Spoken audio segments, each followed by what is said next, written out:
그래도 작년보다는 덜 자라는 게 올해 비가 너무 안 와요. 아, 가뭄이죠. 예.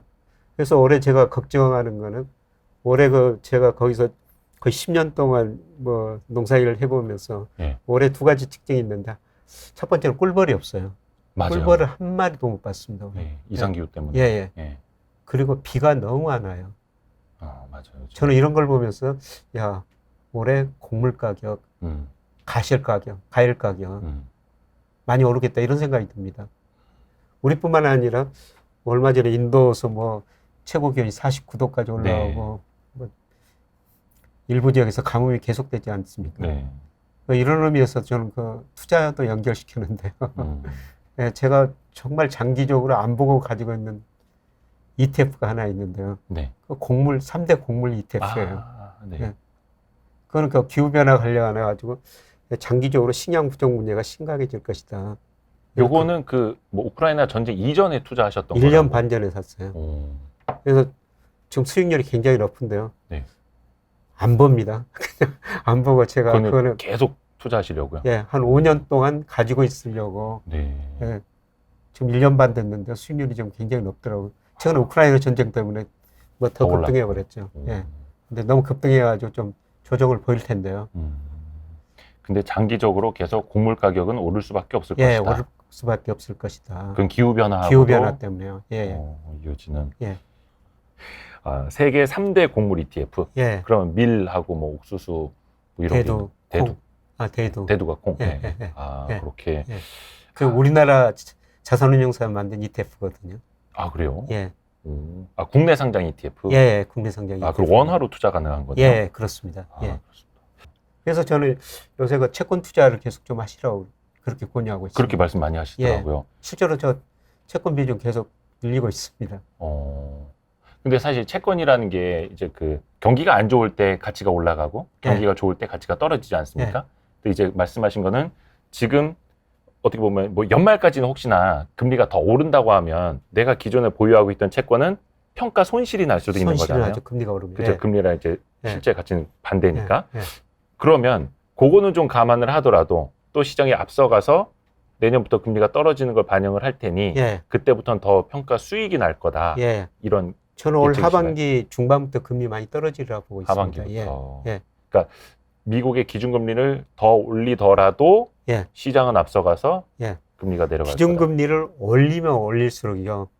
소비가 줄어들거든요. 그렇죠. 소비가 줄으면 경제성장 둔화도 또 금리를 올리면 올릴수록 단기적으로 자산가격이 떨어져요. 지금 미국 주가는 상당히 거품이 많이 해소됐다고 생각합니다만 이제는 저는 뭐 집값은 이제 거품이 해소되는 아주 초기 단계라고 생각하고 있거든요. 그러면 집값들은 이미 주식 가격이 떨어졌죠.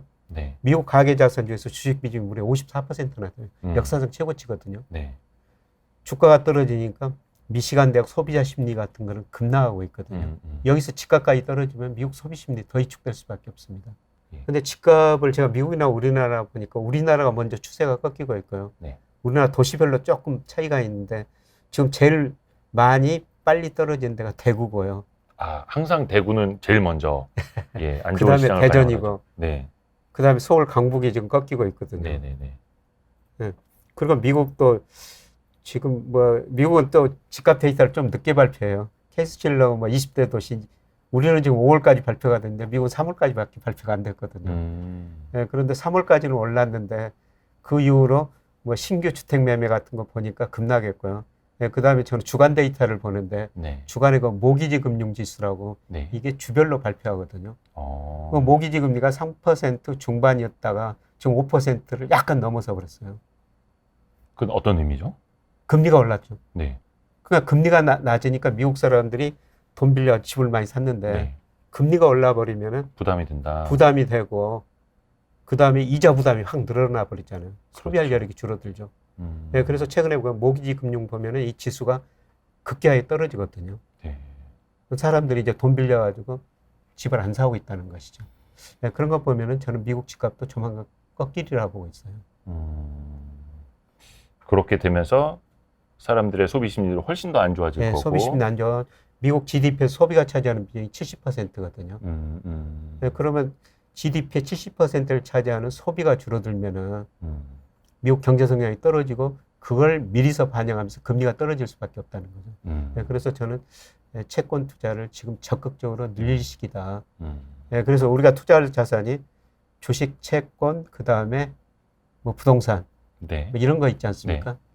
저는 지금 부동산은 절대적으로 비중 줄여야 될 시기라고 보고 있고요. 예, 채권은 늘려야 될 시기라고 보고 있습니다. 그러니까 작년 제가 하반기에 주가가 코스피 3,300 넘었을 때 뭐 비중 가감히 줄이라고. 네, 네, 네. 뭐 근데 세게 그때는 그런 얘기 안 들려요. 예? 안 들립니다. 뭐 욕만 하시죠. 아, 그럼요. 지금 뭐 부동산도 저는 마찬가지로 생각해요. 말씀하시는 것처럼 우리 가계 금융자산 중에서 부동산이 77%고요. 금융자산이 23%예요. 그렇죠. 네, 금융자산 중에서 43%가 은행예금이고요. 네. 30%가 보험 및 연금, 주식 23%, 23%. 네. 네. 채권은 3%밖에 안 그렇죠. 됩니다. 채권 비중이 너무 낮아요. 채권 투자 자체를 아예 어떻게 하는지 모르시는 분들이 대부분일 겁니다. 대부분이시죠. 예. 예. 거래도 잘 안 돼요. 네네네. 그만큼 아직 알려지지가 않았다는 거죠. 맞아요. ETF 자체도 유동성이 별로 없는. 유동성이 별로 네. 없고요. 근데 적은 돈 가지면은요, 뭐 언제든지 사고 팔 수는 있습니다. 그리고 뭐 채권형 펀드도 있고요. 네. 이런 거 가지고 있다가 뭐 주식 주가가 충분히 떨어졌다고 생각하고 선행지수 순환변동치가 반등하면은 그때 주식으로 확 돌리셔도 됩니다. 아, 저는 지금 은행예금보다는 차라리 채권이 더 낫다고 생각해요.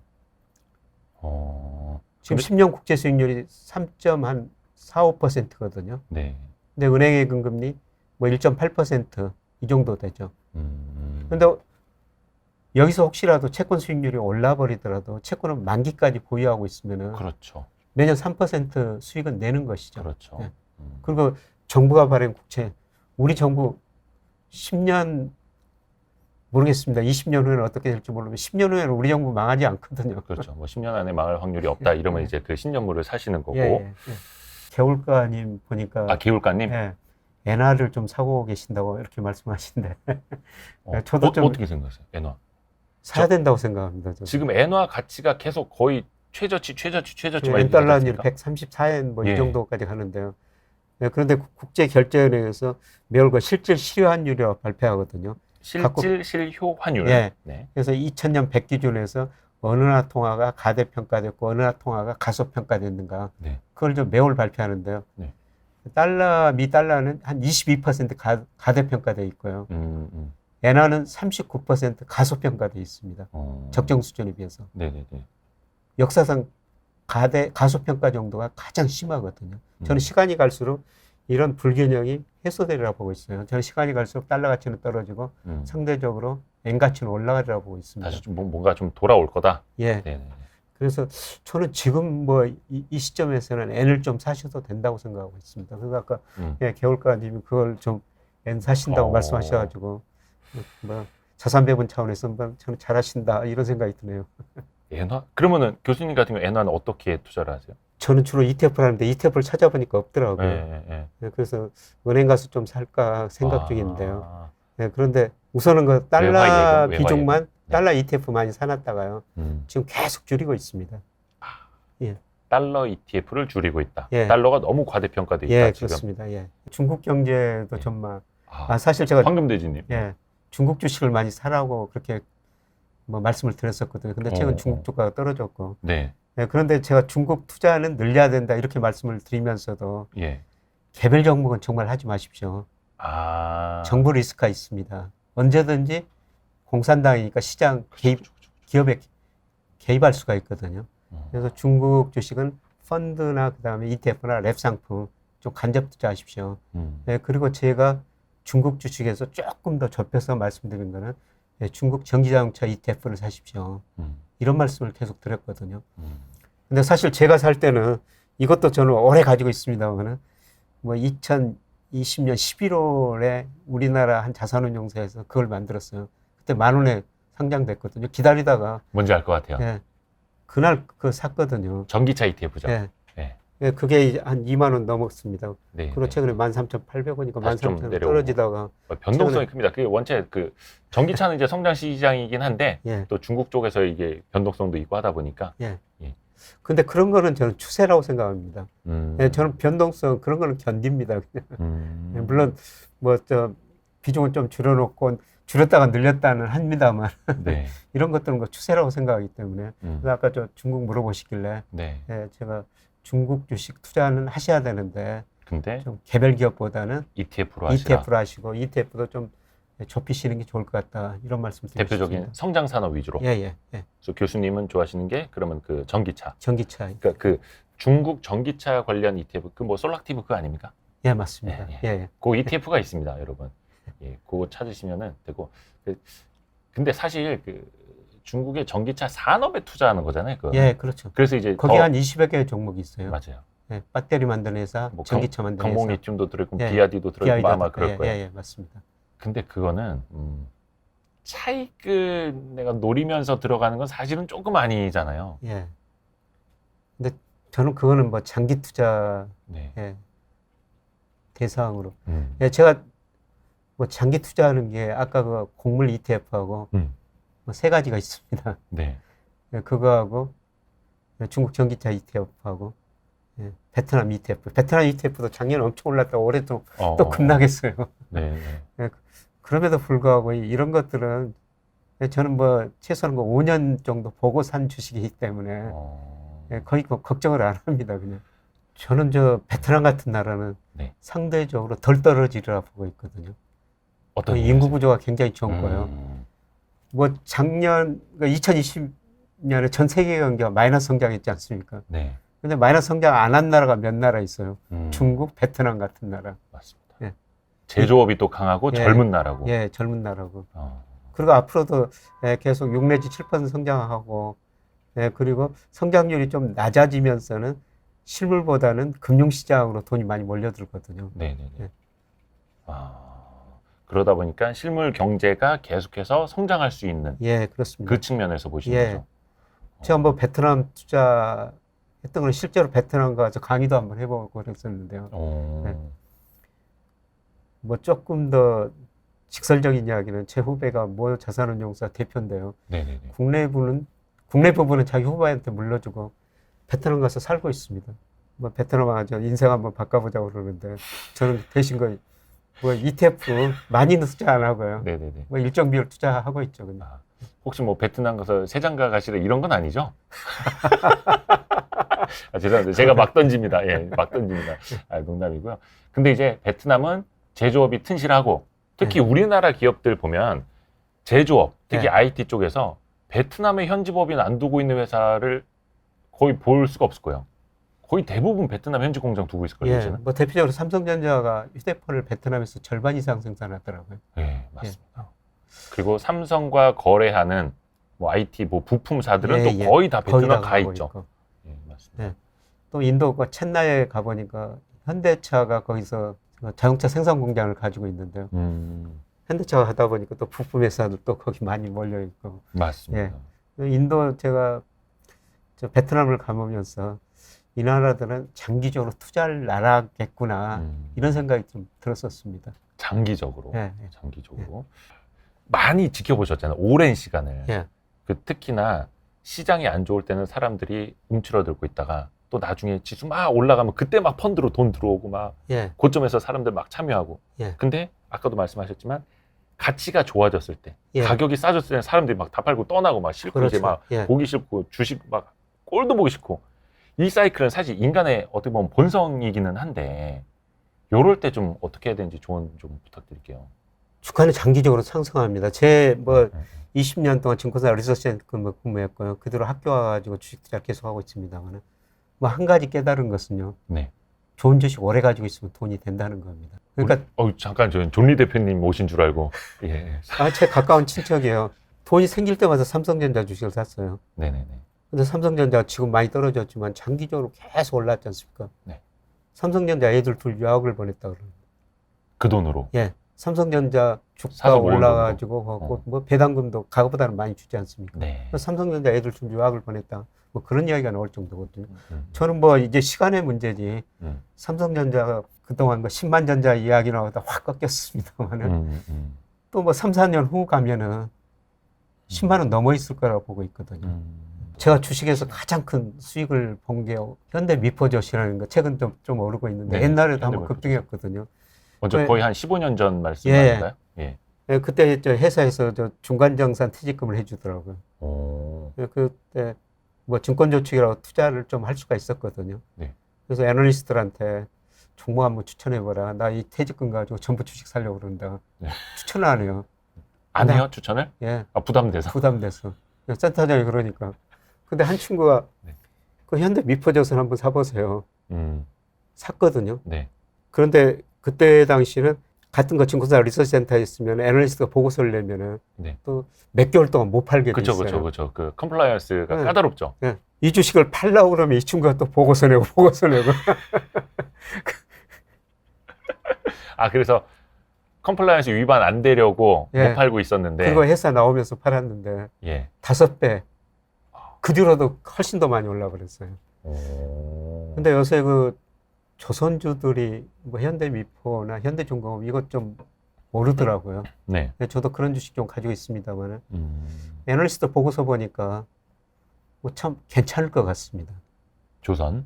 예. 조선 쪽이. 저는 뭐 조선 쪽은 잘 모르는데 음. 뭐 후배 애널리스트들한테 듣거든요. 네. 예, 들어보니까 여러 가지 측면에서 야, 그동안은 이제 수주받은 게 원자재 가격이 올라가지고 이익을 거의 못 냈다는 겁니다. 예, 그런데 이제 최근에 또 저 LNG 카타르 같은 데서 그 유럽 국가들이 독일서 가스 수입 안 하고 있지 않습니까? 네, 그걸 네. 미국이나 카타르에서 수입해야 된다요. 그렇죠. 그러면 LNG로 그렇죠. 배로 실어 날려야 된다는 그래서 거죠. 배 수요가 더 네, 많아지죠. 그걸 우리 그리고 앞으로 저 육상에서는 지금 탄소 제로 시대로 가라가지고 모두가 전기차로 가라고 그러지 않습니까? 해상에서 마찬가지래요. 네. 맞아요. 다 새로 배를 만들어야 된다는 거죠. 그렇죠. 그 배를 우리가 제일 잘 만든다는 겁니다. 그렇죠. 특히 LNG 예, 선이니까. 예. 그래서 이런 거 보면은 뭐 저 애널리스트 이야기를 들으면서 조선주도 좀 사야 되겠다. 그래서 저도 조선주 최근에 좀 샀는데 수익이 조금 나더라고요. 좋은 기업, 예, 성장하는 기업을 오래 갖고 있어라는 예, 진리인데 사실 어떻게 보면은 맞죠. SK텔레콤이나 KT나 IT 버블 시절에 예, 샀다면 예. 그때 사신다면 지금도 엄청 손해죠. 그래서 좋은 기업은 있지만 이게 좋은 주식은 아닐 수도 있다. 그건 이제 주가, 어떤 내재 가치, 그러니까 밸류에이션 시대의 흐름을 측면에서? 뭐 크게 봐야 되죠. 그러니까 지난 20년 동안요. 세계 시가총액 10위까지 보면은 마이크로소프트 하나만 남아 있거든요. 다 변했어요. 그렇죠. 다 바뀌었죠. 네. 근데 뭐 우리나라도 엑소모빌도 지금 그렇고. 많이 변하고 있죠. 우리나라에서 유일하게 지금 계속 1위를 지키는 게 삼성전자 삼성전자 한자고요. 하나죠. 네. 나머지는 계속 등수가 변하고 최근에 보니까 뭐 저 배터리 회사들, 예. IT 회사들 네. 이런 것들이 상위권인데 이런 것들은 시대에 따라 가지고 변할 수가 있죠. 그렇죠. 그래서 그런 시대의 흐름을 알 수가 있어야 될 것 같고요. 예, 그런데 여기서 KT 지금 뭐 그때 사신 분들은 많이 돈을 버시는데 사실 제가 작년부터는 KT 주식 좀 많이 사십시오. 제가 유일하게 종목 이야기한 건 2가지였어요. 삼성전자하고 KT하고. KT는 말을 들었어야 되는데. 배당을 받으십시오. 말 들었어야 배당 되는데. 투자하십시오. 올해 KT가 예, 거의 뭐 최고 승자더라고요. 그렇죠. 지금 주가가 거의 한 20몇 퍼센트 20, 올랐던데. 20% 저 가지고 있습니다. KT. 저는 뭐 은행에다 돈 안 맡기고요. 예. 은행에다 돈 맡길 돈이면은 배당. KT 사가지고 배당 받는다는 거죠. KT 배당 수익률이 4내지 5%고요. 올해 그 배당 성향을 50%로 올리겠다는 거 아닙니까? 근데 가끔 제가 KT 말하니까 여기 제 채널 그 질문을 제가 안 보는데 그 담당자들이 다 모아가지고 네.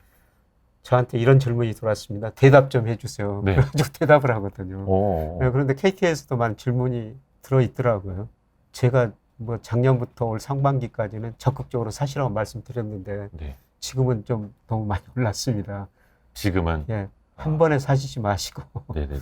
조금 저는 조심스럽게 지금 말씀드리고 있습니다. KT는 이제 아까 달러 ETF는 좀 차익 실현을 하신다고 했고. 예, 지금 뭐 100을 산다면은 지금 80을 줄여놓고 20 정도만 가지고 있습니다. 오, 그러세요? 예. 그러니까 달러 ETF는 80% 정도는 이제 수익 실현을 했고 예, 예. 20 정도만 갖고 예, 계신 예, 상황이고 예. 돈을 뭐 그냥 놀게 할 수는 없고 어딘가 투자는 해야 되는데 경기 민감주보다는 아까 뭐 배당주라든지 이런 이야기 좀 해주셨고 그래서 우선 채권 사셔야 된다는 겁니다. 약간 채권 포트폴리오로 한다면 어느 네. 정도 이렇게 비중으로 지금은 저는 금융자산 60% 정도는 채권을 사시면 그 정도는 가지고 있어야 된다고 생각합니다. 그러니까 네. 부동산이 아니라 그러니까 금융자산의 금융자산의 60%를 60%. 채권으로. 예, 예.